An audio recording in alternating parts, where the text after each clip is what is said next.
Et bonjour à tous, bienvenue sur la chaîne de Calistast Moon, j'espère que vous allez bien. Aujourd'hui, une nouvelle vidéo analyse technique sur le Bitcoin, votre top 8 des altcoins.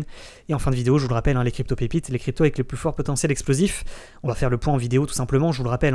N'oubliez pas de liker la vidéo, ça fait extrêmement plaisir. La dernière vidéo, 631 likes, 11 000 vues, 19 000 abonnés, on y arrive petit à petit aux 20 000 abonnés. Merci à tous ceux qui soutiennent la chaîne, qui s'abonnent et qui activent la cloche. Et puis on arrive directement avec cette vue. Sur le Bitcoin, je vous avais parlé de ce canal descendant sur le Bitcoin lors de la dernière vidéo du 1er octobre. Aujourd'hui, on est le 6 octobre, donc ça fait quelques jours que je ne vous ai pas fait de vidéo. Donc là, je vous en fais une nouvelle. La formation que je vous avais donnée lors de la dernière vidéo YouTube, c'était la formation suivante. Si cassure du haut de canal ainsi que cassure de la ligne de coup du double bottom, gros signal d'achat, on risque de pump pour aller chercher les 49 500, voire les 50 000 $, correspondant au haut de triangle. Puis je vous avais donné l'information également suivante, si ça cassait le haut de triangle par le haut, gros signal d'achat, ça pouvait pump pour aller chercher l'ATH, c'est-à-dire le plus haut historique sur le Bitcoin. Et bien entendu, si ça devait arriver, l'ensemble des altcoins suivront, en toute logique. Donc on débute également cette vidéo avec le rappel, je vous rappelle que ce contenu n'est pas un conseil d'investissement, et que vous êtes les seuls responsables de vos actions et que vous risquez bien entendu des pertes financières et que je ne serai en rien responsable en cas d'information erronée, incomplète ou en cas de perte financière ou de manque à gagner financier. On débute du coup directement avec le Bitcoin. Vous le voyez, on va faire le point rapidement sur ce qui s'est passé du coup depuis la dernière vidéo. Le fameux canal descendant que l'on a cassé par le haut. Donc je vais vous le retracer parce que du coup je l'ai enlevé. Canal parallèle, hop, hop. On avait ce fameux canal, cassure du haut de canal, cassure de la ligne de coup du double bottom, on explose, on va chercher le haut de triangle. Et là on bute sur un niveau de résistance, vous le voyez ici. Déjà on a cassé, petite remarque, on a cassé le triangle de manière confirmée, en vue journée. Donc on a bien clôturé au-dessus du triangle. Ça veut dire tout simplement qu'on a cassé cette ligne de tendance baissière importante que l'on voit finalement en vue journée. Donc c'est une ligne de tendance baissière que vous voyez ici. On peut la tracer parce qu'on a bien un point et deux points hauts. Donc effectivement on peut tracer cette ligne de résistance du triangle descendant. Vous voyez, on a cassé de manière confirmée. On bute sur la résistance à 51 820 $. Et maintenant, potentiellement, si on break cette résistance, on pourrait aller chercher la résistance suivante qui se situe ici, à 52 750 $. Donc, on va prendre juste un petit peu de recul. Vous le voyez en vue semaine. Chaque chandelier est égal à une semaine. Et on voit ici une magnifique tasse avec anse, c'est une figure chartiste dont je voulais vous parler, figure chartiste haussière à la cassure confirmée de la ligne de coup.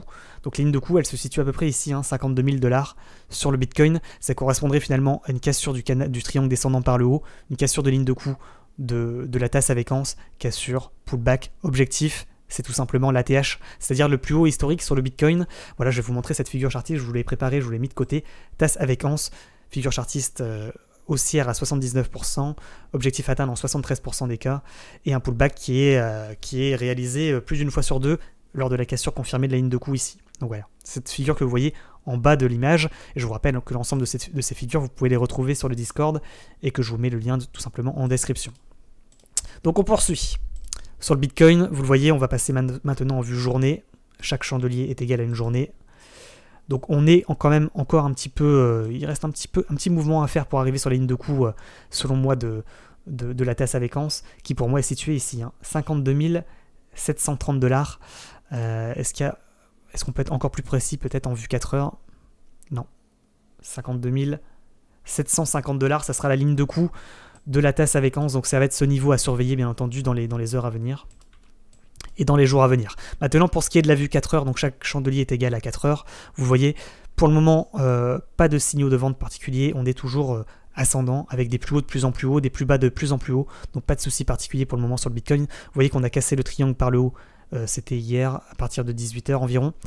Cassure, enfin c'était pas 18h, il me semble que c'était en fin de soirée, c'était vers 20h vu qu'on était en trading. On faisait du trading en direct sur Twitch. D'ailleurs j'ai pris le Bitcoin sur la cassure pour information, donc n'hésitez pas à aller voir le replay du live que je vous laisse en description comme d'habitude. Vous voyez, cassure confirmée. Là on a pullback aujourd'hui. Là on rebondit, on voit que avec ce chandelier que l'on a en vue 4 heures, il y a une force acheteuse importante. Vous voyez, c'est-à-dire que là, on voyait qu'on avait un essoufflement du nombre d'acheteurs, retournement au niveau des chandeliers, on drop, on casse la ligne de tendance haussière que l'on voyait en vue 1 heure. Vous voyez ici, ligne de tendance haussière, cassure, on break, et là on pullback. Et là, il faudrait repasser, selon moi, au-dessus des 51 800 pour reprendre de manière confirmée la hausse sur le Bitcoin. Donc cassure confirmée, et on irait rechercher finalement la résistance suivante que je vous ai donné juste avant à 52 750 $, correspondant à la ligne de coût de la tasse avec anse. Donc vous voyez par contre, quand on regarde en vue 4 heures, c'est assez intéressant de voir que finalement on fait un magnifique chandelier, même si c'est pas encore tout à fait terminé, il reste à peu près 30 minutes, mais on voit qu'on a une force acheteuse, c'est-à-dire qu'il y a eu cassure, il y a eu pullback, donc on revient sur le niveau de résistance qui s'est transformé en support, on rebondit sur la moyenne mobile 9 périodes en vue 4 heures, et là vous voyez, il y a tellement d'acheteurs que le chandelier remonte, pouf, pour clôturer peut-être, si possible, ça serait bien au-dessus de la ligne jaune que je vous ai mis ici, à 51 800. Ce serait un excellent signal d'achat, de poursuite, de reprise de tendance haussière en vue 4 heures. Pour le moment, c'est pas tout à fait confirmé. Moi, par contre, ce qui m'inquiète un petit peu par rapport à la cassure de ce triangle, c'est qu'au niveau des volumes, on n'a pas eu d'énormes volumes lors de la cassure. C'est un peu ennuyeux. Et je pense que si je devais donner mon avis, je pense que ça sera à la cassure confirmée de la ligne de coût de la tasse avec anse située ici, 52 750 $, qu'il faudrait qu'il y ait des gros volumes pour confirmer finalement une bonne fois pour toutes la reprise de la hausse sur le Bitcoin et la reprise potentielle du bull run pour aller chercher l'ATH, c'est-à-dire le plus haut historique. Pour le moment, c'est pas tout à fait encore validé, mais vous le voyez au niveau des chandeliers japonais, on voit qu'on est globalement haussier. Le chandelier là, il n'y a pas de souci particulier tant qu'on repasse pas finalement, je vais vous donner le niveau en dessous, selon moi, des 49 940 $, voire du dernier plus bas ici, à 49 000 $. Je pense qu'on va arrondir aux 49 000 $. Seuil psychologique des 49 000 $, à surtout pas en dessous duquel il ne faudrait pas repasser selon moi. Donc on va se tracer la zone de support. Elle se situe à peu près ici. Donc attention à ne pas retomber en dessous. Pour le moment, pas de souci particulier. Vous voyez qu'on est toujours haussier, même si effectivement, au niveau de la ligne de tendance haussière que l'on suivait en vue 4 heures, on n'a pas encore rebondi dessus, c'est-à-dire qu'on a eu que 2 points, donc on peut tracer la droite, elle est quand même valide. Maintenant, c'est pas impossible qu'on n'arrive pas à repasser forcément au-dessus de la ligne jaune, voire de la ligne que vous voyez ici à 52 750, et qu'on retombe à nouveau sur le support qui, selon moi, serait le meilleur niveau d'entrée sur le Bitcoin à 49 940 $, correspondant à un support important, ainsi qu'un rebond sur la ligne de tendance haussière, pour aller ensuite retester la cassure de cette ligne. Et à ce moment-là, la vraie cassure, selon moi, ça sera vraiment sur la ligne de coût de la tasse avec anse. Voilà. J'espère avoir été complet sur le Bitcoin. Peut-être qu'il faudrait donner d'autres informations en vue 1 heure. Pour le moment, ça ressemble vraiment à une cassure de ligne de tendance haussière en vue 1 heure. Cassure, pullback. Si on n'arrive pas à repasser au-dessus de la ligne jaune dans les heures à venir, invalidation de reprise de hausse. Et on risque de retomber tout simplement, d'aller rechercher la ligne de tendance que je viens de vous donner juste avant. Voilà. Maintenant, deuxième solution, on arrive à repasser au-dessus, on casse, on pull back, on va chercher la ligne de coût de la tasse avec anse, et là on va tenter la cassure. Et à ce moment-là, il faudrait qu'on ait des énormes volumes lors de la cassure, comme on a pu l'avoir lors de la cassure du haut de triangle, pour confirmer, finalement, faire une cassure confirmée de ce niveau pour repartir à la hausse. Voilà. Est-ce qu'il y a d'autres informations à donner sur le Bitcoin? Peut-être en vue journée avec les bandes de Bollinger, en vue semaine déjà.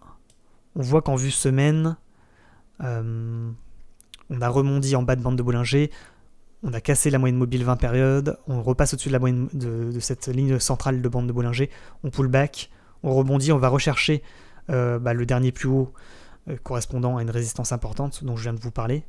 Et si on casse ce niveau, ça veut tout simplement dire qu'on casse une résistance importante et potentiellement on pourrait pénétrer la ligne haute de bande de Bollinger pour aller rechercher les 60 000 $ environ. Voilà. Donc ça, c'est ce que nous donne comme information les bandes de Bollinger. On peut également mettre l'indicateur Emaribon.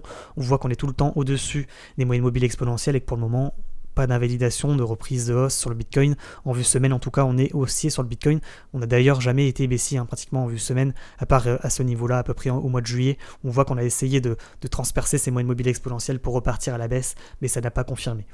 Maintenant, en vue journée, par rapport toujours à ces indicateurs, on voit qu'on repasse au-dessus des moyennes mobiles exponentielles. Là, on s'est fait une petite frayeur dans le canal descendant. Là, par contre, on a réussi à repasser au-dessus des moyennes mobiles exponentielles, donc reprise de tendance haussière. On repasse également au-dessus des moyennes mobiles 9 et 20 périodes. On a un croisement des moyennes mobiles avec la 9 qui repasse au-dessus de la 20, donc encore un nouveau signal d'achat. Et on en a l'indicateur finalement Emaribon qui nous dit de longue, c'est-à-dire de parier sur la hausse des cours. Voilà, on n'a pas d'autres informations. On voit qu'également, on est on est sur la borne haute des bandes de Bollinger, qu'on arrive finalement sur la résistance à 52 750 $, et que potentiellement si on break, on peut pump to the moon. Maintenant, effectivement, il ne faut pas non plus négliger la possibilité qu'il y a un rebond baissier sur ce niveau et qu'on n'arrive pas à le transpercer et qu'on rebondisse à la baisse pour partir en range. Donc, où est-ce que se situerait le range, du coup? Faire le point, on va regarder peut-être en vue semaine. Si range il doit y avoir, je dirais que ce serait entre ces niveaux. Donc à peu près ici. Tac. Tac. Voilà. Donc entre ces deux niveaux, les 43 000 $ et le haut de range ici, à 52 000 $. Voilà. Donc ça c'est une possibilité effectivement lors de la sortie du triangle. C'est-à-dire que finalement on ne break pas le haut de range, on ne break pas la ligne de coup de la tasse avec anse, on n'arrive pas à casser ces niveaux de résistance pour pump to the moon. Finalement on rebondit à la baisse et on commence à latéraliser sur le Bitcoin entre ces deux niveaux. Donc ça c'est également une possibilité à pas négliger, tout simplement pour ce qui va être des heures et des jours à venir. En vue journée, effectivement on voit qu'on a une sorte de range, sauf que le range il se situe pas à ce niveau là mais se situe ici, 52 750 $ comme tout à l'heure. Donc potentiellement à ne pas négliger qu'il y a un rebond sur ce niveau. C'est pas forcé qu'effectivement il y ait cassure, donc à surveiller. Pour le moment ça ressemble vraiment à une cassure de triangle descendant, triangle symétrique de sommet, cassure, pullback, si on repasse pas en dessous des 49 000 $, pas d'invalidation de la cassure du triangle symétrique de sommet. Par contre effectivement si on devait transpercer ce niveau de support que vous voyez à peu près ici au niveau du rectangle, on pourrait aller rechercher le bas de triangle correspondant finalement, si on regarde en vue semaine, au bas de range. Donc attention également à cette possibilité qui n'est pas à négliger. Voilà. J'espère avoir été complet. Si vous avez des questions, bien entendu, vous me les posez en commentaire. Après, j'analyserai l'ensemble de vos crypto-monnaies, je vous le rappelle, sur Twitch, en direct, pratiquement tous les soirs à partir de 20 h. Donc on va passer à Ethereum, votre top 8 des crypto-monnaies. Pour rappel, bien entendu, tout suit globalement le Bitcoin. S'il est baissier, tout est baissier. S'il est haussier, tout est haussier. Vous voyez sur Ethereum, on a cassé le canal descendant par le haut, signal d'achat, on a pump. Donc toutes ces informations avaient été données en avant-première lors de la dernière vidéo du 1er octobre, avant la cassure, bien entendu. Donc là on a pump, on a été chercher le niveau de résistance, on a bloqué un petit peu à peu près à 33 400 $. Finalement on a cassé le haut de range ici à 3 440 $. On a pump, on retombe. Et là on voit que ce niveau de support supporte le cours, empêche la poursuite de la chute. 3 380 $ à ne pas casser, sinon on pourrait retomber sur le support d'en dessous qui se situe à 3 308 $. Si on casse ce support, on pourra retomber en toute logique à 3 200 $ correspondant au bas de range. Maintenant effectivement si ce niveau tient, on pourrait potentiellement rebondir. Bon, même si pour le moment vous le voyez, on a cassé la ligne de tendance haussière ici sur Ethereum, donc signal de vente, cassure. Il faudrait absolument repasser au-dessus de la résistance située à 3 470 $ pour redonner un espoir haussier et reprendre la hausse. Mais pour le moment, ça ressemble à une cassure, pullback. On repasse en dessous des moyennes mobiles 9 et 20 périodes. Donc attention, si ça devait confirmer la cassure en cassant le support à 3 380 $, signal de vente, cassure, pullback, on retombe en bas de range. Donc attention à cette possibilité. Donc deux niveaux, si on devait résumer, le niveau à ne pas casser, 3 380 $ en vue 4 heures bien entendu, et le niveau de haut de range ici à 3 470 $, ce serait le niveau à break, à casser pour confirmer la reprise de hausse sur l'Ethereum. Voilà, on va passer à NIR Protocol. NIR Protocol, donc en vue journée, on est toujours dans le canal descendant. Je vous le rappelle, tant qu'on ne sort pas de ce canal descendant, on est descendant sur NIR Protocol. En vue 4 heures, on voit qu'on a latéralisé depuis l'explosion du cours du 1er octobre. On latéralise, on latéralise, on latéralise. On voit qu'aujourd'hui, on essaie de casser par le bas le range. Donc le range, cassure de bas de range, est un signal de vente. Il faudrait repasser au-dessus des 7,53 pour donner des signaux de reprise de hausse sur le NIR, ou en tous les cas de reprise de latéralisation, parce que là si on casse le range par le bas, ça serait un signal de vente, à contrario. Par contre effectivement, comme je vous l'ai dit également sur Twitter, si on casse de manière confirmée le haut de range ainsi que le haut de canal descendant, ça serait un énorme signal d'achat, et le niveau à surveiller selon moi, ça serait peut-être le dernier plus haut ici à 8,34. Je vous avais donné effectivement les 8,34 sur le NIR et le niveau à ne pas casser à 7,58. Vous le voyez actuellement, on est à 7,39, donc on a cassé ce niveau. Maintenant, il faudrait attendre la clôture du chandelier 4 heures qui se termine dans 20 minutes, donc c'est-à-dire à 14 heures, au moment où vous verrez cette vidéo. À mon avis, il y aura eu clôture pour savoir si effectivement on a clôturé sous le support ici des 7,53 ou si on a cassé de manière confirmée, auquel cas ce serait une cassure confirmée pour aller rechercher le niveau de support d'après à 7,20, voire tout à fait le milieu de canal descendant et le dernier plus bas à 6,414. Tout simplement. Sur NIR Protocol, on va passer au Matic. Matic en vue semaine.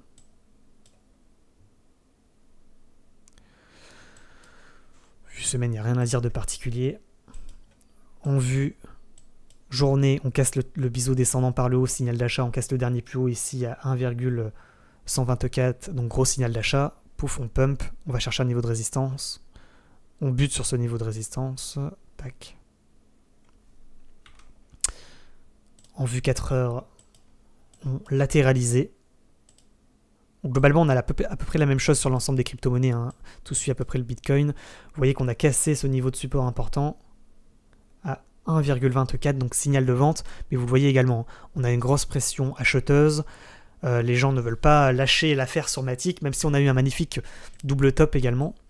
Donc cassure de ligne de coup, signal de vente, on drop. Normalement, l'objectif, ça serait les 1,15. Maintenant, là c'est plutôt positif ce que je suis en train de voir en vue 4 heures, c'est-à-dire que là on a une énorme force acheteuse et finalement ça serait une fausse cassure de ligne de tendance haussière pour mieux rebondir et aller rechercher à nouveau le haut de range à 1,34. Donc si on devait résumer sur le Matic, si cassure confirmée en vue 4 heures des 1,24, signal de vente. Si on rebondit et qu'on clôture ici et qu'on rebondit de manière confirmée sur le niveau et qu'on ne repasse pas en dessous de ce niveau, signal d'achat pour aller rechercher les 1,34. Et si on casse les 1,34 de manière confirmée, excellent signal d'achat sur Matic pour continuer le mouvement haussier. Voilà, j'espère avoir été complet. Une cassure confirmée, ça se valide à la clôture du chandelier en vue 4 heures. Parce que l'analyse est en vue 4 heures. Donc sur ADA Cardano, en vue journée, on est toujours dans le canal descendant, pas de signaux de reprise de hausse, un peu comme sur le NIR. On voit qu'également on fait une sorte de triangle symétrique de creux. Je vous rappelle que si on casse de manière confirmée le bas de triangle, signal de vente, on risque de retomber ici à 2,036, voire tout à fait en bas de triangle, à l'objectif à 1,91. Maintenant, il y a également une possibilité, c'est qu'on rebondisse, comme vous le voyez ici. Je vais baisser un peu là. Tac. On rebondisse en bas de triangle à 2,1, comme ça l'a fait, pour mieux rebondir, pour aller rechercher à nouveau le haut de triangle et tenter une cassure du triangle par le haut. Et là, ça serait un signal d'achat important. Donc, si on résume sur ADA Cardano, si cassure confirmée du support du triangle, signal de vente. Si cassure confirmée du triangle par le haut, signal d'achat. Et ce ne serait pas un petit signal d'achat, puisque ça serait une cassure de canal descendant, plus une cassure du triangle symétrique par le haut. Donc ce serait un vrai signal d'achat sur ADA Cardano. Pour le moment, vous voyez, on est un petit peu dans l'incertitude. On espère tout simplement que ça va rebondir en bas de triangle pour ne pas repartir à la baisse, parce que je vous rappelle, hein, c'est un triangle symétrique de creux. Vu que le mouvement entrant est baissier, il y a normalement plus de chances que le mouvement suivant soit encore baissier, donc que l'on casse le triangle par le bas. Maintenant, de manière générale, les figures chartistes en triangle sont des figures chartistes 50-50. Donc il y a autant de chances globalement qu'on casse par le haut que par le bas. Voilà, on va passer sur le VET. Le VET, on a cassé le biseau descendant par le haut, signal d'achat, on a pump, et depuis maintenant le 1er octobre, on latéralise. Donc c'est-à-dire qu'on n'est plus en tendance haussière, on n'est plus en tendance baissière, on est en tendance latérale. Et si on devait résumer, on dirait que si on casse de manière confirmée le bas de range à 0,106, ce sera un signal de vente important. Par contre, si on casse le haut de range de manière confirmée à 0,1163, ce serait un excellent signal d'achat. Pour le moment, pas d'informations particulières, on continue à latéraliser. Le BNB, exactement le même scénario que sur le VET, cassure du biseau descendant par le haut, signal d'achat, on pump, on latéralise. Et là, effectivement, si on casse le bas de range à 413 $, signal de vente. Si on casse le haut de range à 442, signal d'achat. Le GLD. Lui, c'est pareil. Triangle symétrique de sommet. Cassure du triangle par le haut, signal d'achat. On pump. Là, maintenant, on latéralise. Vous voyez, entre deux niveaux, les 234 $ et ici, le haut de range environ à 258 $. Maintenant, vous le voyez, on tente une cassure par le bas, donc signal de vente, on redrop pour aller chercher les niveaux de support d'en dessous à 220 $, ainsi que la ligne de tendance haussière que l'on suit ici, qui est mal tracée d'ailleurs. Hop. Donc finalement, ce serait le support suivant, ce serait les 220 $.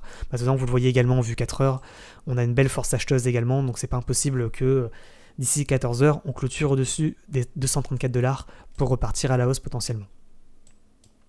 Donc sur EGLD, voilà, il faut suivre le range. Pour le moment, on a plus un signal de vente qu'un signal d'achat. Il faudrait attendre de manière la cassure confirmée, selon moi, des 248 $ environ, une cassure de ligne de tendance baissière, qu'on repasse au-dessus des moyennes mobiles 9 et 20 périodes. Pour le moment, on est plutôt à la vente sur EGLD et on espère tout simplement que les 220 $ vont tenir. Le Solana. Cassure du canal descendant par le bas, par le haut, latéralisation du cours, cassure du dernier plus haut, cassure d'un double bottom, pouf, on pump, on va chercher l'objectif. On bute sur un niveau de résistance à peu près à 175 $. On descend dans une sorte de canal descendant ou drapeau descendant. On casse le drapeau descendant par le bas, donc signal de vente. On va chercher le support d'après à 147,50 $. Et on espère également, sur le Solana, c'est un peu comme sur le GLD, que ce niveau des 147 $ tienne pour ne pas casser la ligne de tendance haussière et pour ne pas retomber ici à 130 $. Puis je vous rappelle, si ça casse les 130 $, alors là, alerte rouge. Pour le moment, le cours respire, c'est normal qu'il monte, qu'il redescende. Tant qu'on ne casse pas finalement la ligne de tendance haussière, on est haussier sur le long terme sur Solana. Maintenant, il faudrait, voilà, le niveau ici à 147 $, s'il tient et qu'il y a rebond confirmé, ce sera un bon niveau d'entrée en position. Le XRP. XRP, cassure de biseau descendant par le haut, cassure du haut de range, ici à 0,87 $. Gros pump, on latéralise. Et maintenant, vous le voyez, on est entre deux niveaux. À peu près ce niveau ici à 1,012 et le haut de range ici à 1,084. 6 cassures du haut de range par le haut, signal d'achat. 6 cassures du bas de range ici à 1,012, signal de vente. On va passer maintenant aux crypto pépites, tout simplement, que je vous ai partagé ce matin. Je vous rappelle que globalement, comme je le précise à chaque fois, ce ne sont pas des conseils en investissement et qu'à la fin c'est le Bitcoin qui décide. Il faut savoir si le Bitcoin est haussier ou baissier avant de rentrer en position sur une crypto-monnaie de manière générale. Donc les crypto-pépites c'est pareil, hein. Il faut surveiller le Bitcoin. Vous voyez que ce matin on a fait un peu demi-tour, on a cassé par le bas la ligne de tendance haussière en vue 1 heure, donc signal de vente. On a tout qui part dans le rouge du coup. Donc c'est même pas la peine de regarder, je pense que globalement les crypto-pépites ont dû suivre le Bitcoin. J'avais mis Litecoin, BZRX, XLM, et à mon avis tout est invalidé, mais on va quand même regarder, mais j'ai peu d'espoir, hein. Tac. Oui, effectivement, on a rebondi en haut de range, on n'a pas break. Litecoin, BZRX. Idem. XLM. Idem. Donc il n'y a rien de validé. Je regarde rapidement s'il n'y a pas des cryptos qui sont en vert, mais je pense que tout est en rouge. Il y a le SHIB, mais le SHIB, extrêmement risqué de rentrer sur Shiba. Si vous n'êtes pas en position, il va falloir avoir des talents de trader. Et essayer de le prendre sur rebond sur moyenne mobile 20 périodes en vue 1 heure. Donc à peu près ici à 2000 $, enfin 0,00000 2000. Voilà. Donc c'est à peu près ici le bon niveau d'entrée selon moi sur SHIB, en espérant que ce niveau ne casse pas, sinon ce serait un signal de vente important et on risque de retomber au point de départ, hein. Donc attention, extrêmement risqué. Le STMX, on voit qu'il est également dans le vert, qui tente une cassure du haut de range par le haut, donc effectivement STMX c'est un coup à jouer, alors que tout est baissier. Le STMX lui il est haussier et il tente une cassure, vous le voyez, du rectangle par le haut. Donc à 0,034, ce serait un signal d'achat important si ça devait arriver et s'il devait casser de manière confirmée. Le XMR, c'est XMR le Monero, pareil, hein, vous le voyez ici, on tente une cassure du dernier plus haut, pardon, donc potentiellement un signal d'achat. Le niveau à surveiller, c'est les 272 $. Qu'est-ce qu'on a? Le RDR, bon, RDR il a fait un peu demi-tour. Le Yotix, on a loupé le mouvement. Le Siacoin, on a loupé également le mouvement. Le Badger également, on a loupé. Le Ilwet, on en a parlé hier sur Twitch. On a loupé le mouvement pour ceux qui ne sont pas rentrés. De toute façon, le Ilwet, c'est sur SushiSwap, donc bon, peu d'importance. Puis c'est tout. Voilà, on va s'arrêter là. N'oubliez pas de liker la vidéo, de vous abonner, bien entendu, ça fait extrêmement plaisir. Et puis surveillez, bien entendu, le Bitcoin, je récapitule. Il faut absolument pas qu'il casse, selon moi, les 50 000 $. Ici, donc la ligne de tendance haussière en vue 4 heures, sinon ce serait un signal de vente important. Ça voudrait dire tout simplement qu'on réintègre le triangle symétrique en vue 4 heures. Ce serait pas un bon signal pour le moment, ça ressemble par contre à une cassure confirmée du triangle, pullback pour mieux redécoller, aller chercher la ligne de coup de la tasse avec ANS à 52 770 $. Si on casse de manière confirmée, ça serait un excellent signal d'achat, je vous le rappelle, mais bien entendu, il y a un risque de rebond pour latéraliser dans le range, c'est-à-dire dans le gros rectangle que vous voyez ici, tout simplement. On va s'arrêter là, donc bonne journée à tous, bon trading à tous. Je vous rappelle que vous avez des liens affiliés en description pour créer votre compte de crypto-monnaie. En passant par ces liens, Bybit ou Binance, vous avez moins 10% sur vos frais d'échange. C'est-à-dire que lorsque vous achetez ou vendez des crypto-monnaies, donc n'hésitez pas à passer par ces liens si vous n'avez pas encore créé de compte. Et puis voilà, on se retrouve ce soir sur Twitch vers 20 h pour du trading en direct et de l'analyse technique en direct sur l'ensemble des crypto-monnaies que vous souhaitez. Et puis en attendant, passez une bonne journée et à bientôt. Ciao, ciao.